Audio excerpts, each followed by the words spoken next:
Ça sent mauvais au sein du parti cher à Jean-Pierre Bemba, le MLC, depuis la nomination des 3 cadres de ce parti dans le gouvernement de cohésion nationale. Jean-Pierre Bemba aurait-il mis fin au suspense qui entourait la radiation de Thomas Louaka, de Germain Kambinga et des Gwaké Omer?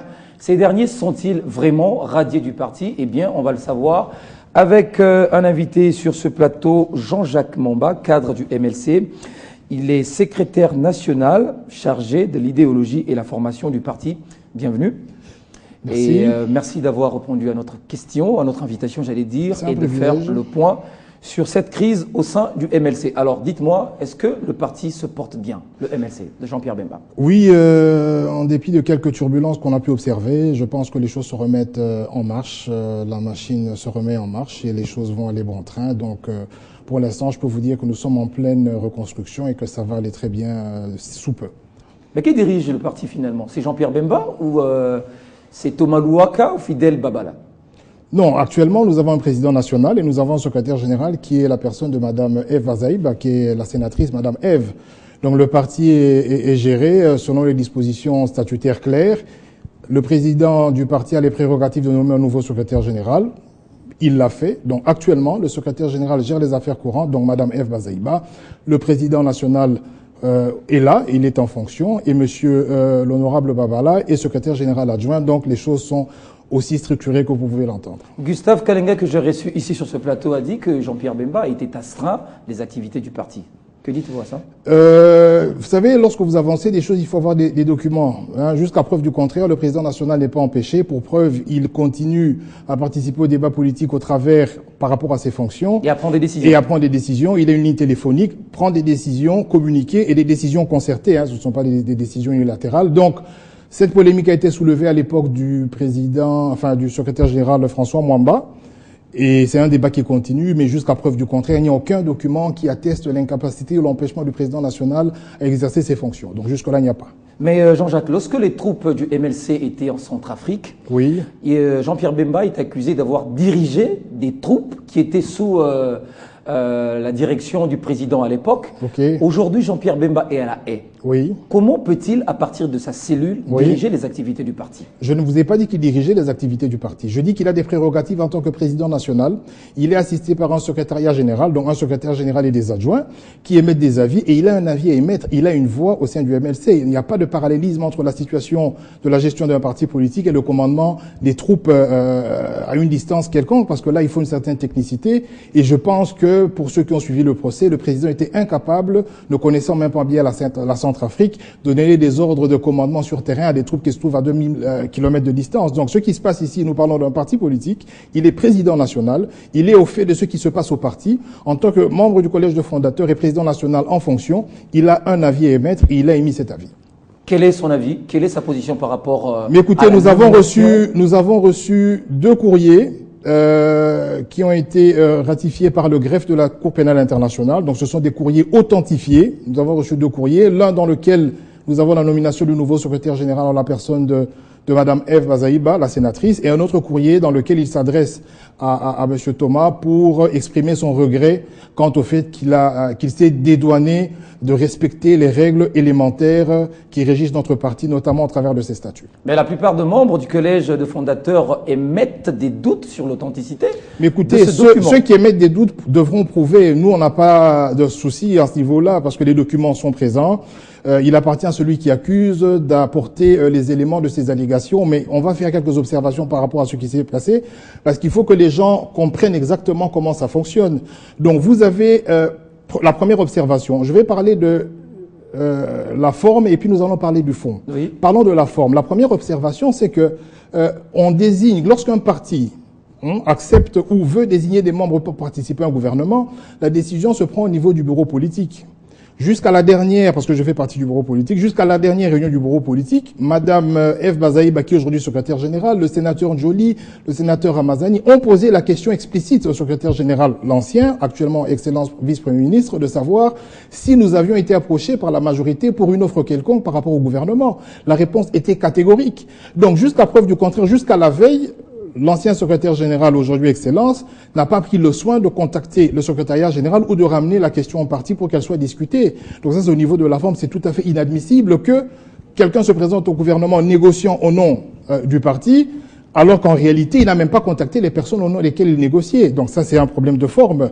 Après, il y a eu la convocation du Collège des fondateurs. Si nous avions du temps, j'allais vous montrer une vidéo dans laquelle M. Thomas Louaka, à l'époque interviewé par les amis de Wechi, c'est-à-dire M. Cyprien Wechi, qui expliquait bien dans cette vidéo qu'il avait reçu mandat pour convoquer, les statuts le disent, pour convoquer le Collège des fondateurs. Il faut recevoir un mandat du président national. Il n'a pas reçu ce mandat-là et il l'a convoqué. Toujours au niveau de la forme, il y a ce que moi je vais appeler ici la qualité des signatures. Vous savez, lorsqu'un cofondateur signe, il faut que ça soit basé sur deux éléments, c'est-à-dire la légalité et l'intérêt général. Lorsque nous parlons de la légalité, c'est-à-dire qu'un cofondateur ne va pas signer contre ses propres statuts. Les statuts représentent ce que nous appelons constitution pour un pays. Si les statuts vous disent que vous ne pouvez pas aller au gouvernement sans l'aval du parti... Les statuts du parti. Oui, vous ne pouvez pas, même si vous êtes à 10 000 cofondateurs, signer pour avaliser une disposition statutaire contre une disposition statutaire pour laquelle vous avez souscrite lorsque vous êtes entré. Donc, au niveau de la forme, cette signature-là n'a pas de qualité. Et puis, il y a un troisième élément par rapport à cette qualité. Lorsque vous voyez la liste des co-signataires, vous avez le secrétaire général lui-même qui est, son excellence, le vice-ministre des PTT. Vous ne pouvez pas signer pour vous soutenir. Vous avez tous les ministres qui ont signé. Non, mais il fait partie. Non, il faut faire très attention. Dans la pratique, vous ne pouvez pas être jugé parti. Vous ne pouvez pas, alors que vous êtes l'objet d'une certaine forme de division, que vous soulevez, vous posez un acte qui met à mal votre collège, qui met à mal le bureau politique, vous ne pouvez pas en ce moment-là user de votre pouvoir pour vous faire justice. Même s'il retirait sa signature, ce sera toujours la majorité. Ce n'est pas la majorité parce qu'il n'y a pas que sa signature, il y a tous les ministres qui ont signé, il y a son directeur de cabinet qui a signé, son ancien directeur de cabinet qui a signé, ils ne resteront qu'à 6. Et quant à savoir, maintenant, lorsqu'il y a le roi, parce que le secrétaire général a reçu mandat de convoquer le collège de fondateurs, on verra bien en ce moment-là quelle est la situation. Mais si je dois continuer avec vous pour vous expliquer pour chacun des cas, vous allez remarquer que c'est très léger. C'est-à-dire que une signature du collège de fondateurs doit respecter deux aspects, la légalité et l'intérêt général. Et d'ailleurs, est-ce qu'une réunion du collège de fondateurs peut se faire en dehors du parti?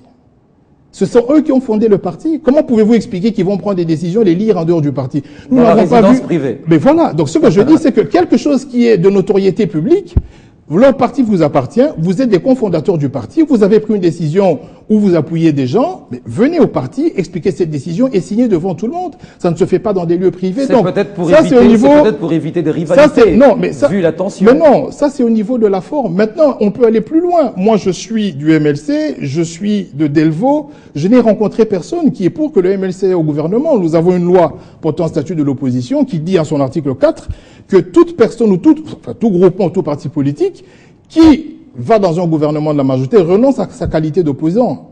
Le travail est tellement grand que nous avons besoin, nous MLC, avec l'UNC, avec l'UDPS, nous avons besoin de rester dans l'opposition et nous restons opposants. D'accord. Alors je vous pose une autre question. Pourquoi le MLC a-t-il participé alors aux concertations nationales? Est-ce que vous savez que participer aux concertations nationales, je crois que je l'ai dit lors d'une émission, c'est-à-dire que tous les forums qui parlent des générations futures, là où le Congo est mis en cause, là où les gens doivent parler du Congo, de l'avenir, de l'économie, du social, le MLC vient apporter une contribution. Mais il y avait une circulaire et qui émanait du bureau politique qui disait bien oui, nous y allons, nous allons apporter notre pierre à l'édifice, mais il n'est nullement question que nous participions à quelconque gouvernement. Ça a été validé par le bureau politique et le président national a apposé sa signature. Donc la feuille de route était très bien claire. Oui, nous allons participer. Oui, c'est notre pays, nous devons apporter mais la contribution, il y a beaucoup de débats qui ont été faits et notre participation a fait élever le débat. Nous avons quelques avancées, bon, elles sont assez minimes, mais je crois que notre participation était de taille. Bah alors, l'arrestation de Jean-Pierre Bemba tire racine sur deux aspects, aspect politique, aspect juridique. Du côté juridique, on dit qu'il y a vraiment pas de quoi à garder Jean-Pierre Bemba à la haie, mais du côté politique, il y a des problèmes. Voilà pourquoi il fallait suivre ce processus, suivre ce dossier de près avec la participation des cadres du MLC au sein du gouvernement de coalition nationale. Je ne pense pas que lorsqu'on est au PTT ou qu'on est à l'urbanisme ou qu'on est à l'industrie, on va suivre un cas. Et puis, il n'y a aucune influence sur le procès. Il est vice-premier ministre. Soyons sérieux. n'allez pas ici alléguer qu'il y a des pressions qui sont faites sur la Cour pénale internationale. Ce n'est pas le gouvernement congolais qui fait des pressions. Pour preuve, l'honorable Babal est revenu contre l'avis du gouvernement. Donc, ne pensez pas que même si le MLC se retrouve au gouvernement, il peut faire pression sur la CPI pour qu'on libère M. Jean-Pierre Bemba, notre président national. Il sera libéré par le fait et la force de la vérité. Et je pense que sa défense a fait l'essentiel et nous espérons une bonne suite d'ici le début de l'année prochaine. Donc ça, c'est un autre débat. Revenons ici. Je vous ai parlé de la forme et je peux vous parler du fond. Nous avons un article, l'article 24, qui dit très bien que c'est constitué en faute lourde et auto-exclusion toute personne qui va participer au gouvernement sans l'aval du parti. Le secrétaire général n'a pas reçu l'aval du parti. Le secrétaire général n'a pas reçu mandat de convoquer le collège des fondateurs. Et ceux qui ont signé en tant que collège de fondateurs ou membres du collège de fondateurs n'ont pas une signature qui est de la qualité et ne peuvent pas signer contre leur propre statut. Vous ne pouvez pas signer sur des choses qui, finalement, pour lesquelles vous étiez tous d'accord, vous dites nous signons contre. Au préalable, il fallait amender les statuts et jusqu'à preuve du contraire, les statuts n'ont pas été amendés. Donc, ce sont des signatures qui ont très peu de qualité, surtout qu'il y a au moins 5 ou 6 personnes qui sont elles-mêmes impliquées et qui s'auto-défendent dans la pratique. On ne peut pas être juge et parti. Donc voilà. Et puis, il y a 23 membres du collège fondateur et pas 16. Donc si on est là toutes les 6, il ne reste que 4 à 5, 6 personnes. Donc je pense que c'est tout à fait discutable. Gustave Kalenga a dit sur ce plateau, vous vous êtes battu, même au sein du MLC, vous êtes battu à cause de ces postes. Et que le problème aujourd'hui, c'est la jalousie. Je ne sais pas de quoi M. Gustave Kalenga parle. Moi, je vous parle des réunions qui ont été officielles. Ok, les réunions pendant lesquelles nous avons soulevé tous les points. Et je vous dis, je prends en témoin le sénateur Ramazani, je prends en témoin notre secrétaire général actuel. Ces questions ont été posées au secrétaire général, il les a refutées en bloc. Et donc, cette question n'a jamais fait l'objet d'aucun débat. Vous avez bien vu que toutes les personnes qui ont été nominées ou reconduites à leur fonction ont fêté au sein de leur parti. Comment ça se fait que nos 3 ministres ne sont pas venus fêter au parti? Expliquez-moi. Donc, personne n'est venu au parti. Le collège de fondateurs se réunit ailleurs. Vous avez un parti politique, nous avons le siège sur l'avenue du Port, nous avons l'interfédéral. Ben, si vraiment le parti était d'accord et que le président national avait donné son aval, venez, nous allons fêter ensemble. Ils ne viendront pas. Et d'ailleurs, je vais aller plus loin. Vous avez bien suivi lors de la passation, M. Thomas Louaka, son excellence, le vice-premier ministre, lorsqu'il parlait, il faisait l'échange, la remise et reprise avec M. Kinké. Il a parlé de 3 choses. Et la dernière des choses, c'était remercier le chef de l'État. Il n'a nullement cité le MLC, alors que c'est au nom du MLC qu'il a négocié pour être vice-premier ministre. Donc, ce que moi j'aimerais dire, c'est ceci. C'est que nous gardons un climat de fraternité. Si M. Thomas Louaka, son excellence, a choisi d'accompagner le chef de l'État, et il a si bien dit à M. Kinké qu'il est fier du fait que les PTT sont arrivés, c'est le deuxième poste qui pourvoit au gouvernement.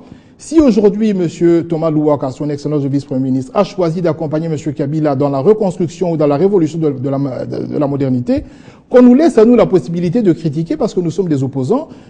Je sais que c'est une personne intelligente, elle va apporter sa pierre à l'édifice, qu'elle nous laisse faire notre travail parce que l'opposition fait un travail qui est constitutionnellement accepté et admis et consacré par une loi qui est présidentielle, donc que chacun fasse son boulot. Voilà. Mais en quoi ça dérange aujourd'hui que Thomas Louaka, Germain Kambinga et Omer soient aujourd'hui au sein du gouvernement? Ça ne veut pas dire qu'ils cautionnent le régime Kabila. Non, mais ce que je dis, la trahison, en fait, ce que je vous explique, c'est quoi?